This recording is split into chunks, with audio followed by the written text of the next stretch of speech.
Hello. Today we're going to talk about data, and we are going to talk about what types of data we collect and why we collect them. And statistics is all about looking at data and trying to see patterns.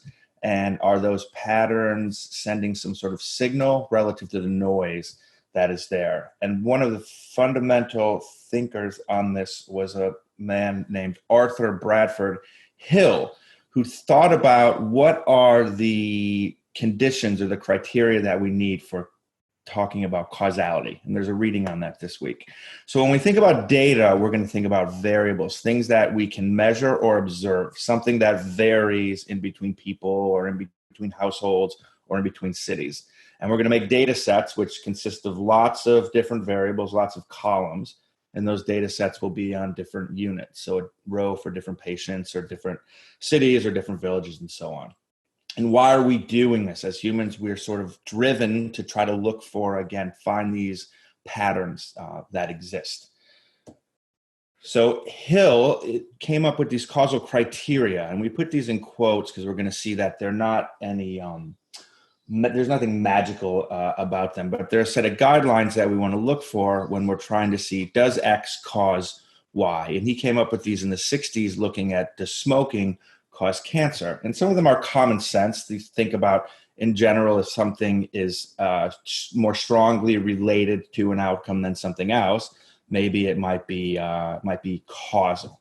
So the strength of the association is important.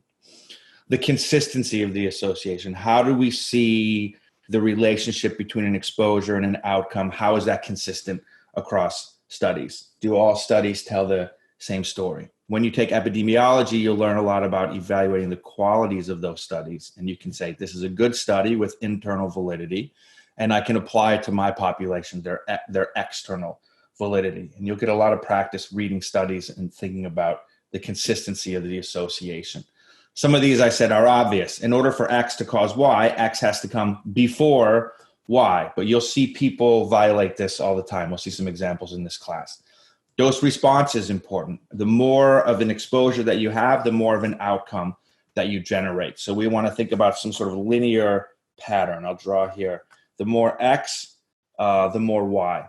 But we have to think maybe there's some sort of threshold effect. Maybe the more X, and then you get some sort of plateau or some sort of level. And we'll spend a lot of time looking at these distributions and thinking about these patterns through this class. Here's an example a student sent me. Just blur your eyes and look at the pattern that you see. Obviously, the more of this variable that you have, you see some sort of pattern, the less of this variable that you have. And this is data on saturated fat intake and sperm count in men. And the link is here if you want to see that relationship there. But we have to think about, could it be real? What's the effect of this? This is my friend Daryl. Here's an example of, does dark chocolate reduce your blood pressure? And we'll see an example of this later in class. How much dark chocolate do you need to eat in order to reduce your blood pressure?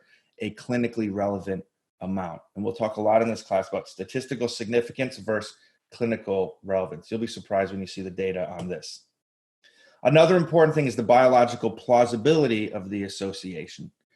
So what is actually going on? Does this story make any sense? And we'll spend a lot of time thinking about, if you throw enough data at the wall, something will stick, but can we actually tell a good story of why this exposure relates to that outcome?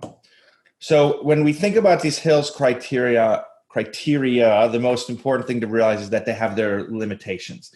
And what might seem biologically implausible today or some sort of science fiction might end up actually being the truth. Or maybe the dose response doesn't look clear, but we're looking at the wrong sort of range. So take a look for these when you read studies. And again, we'll come back to this again and again in this class.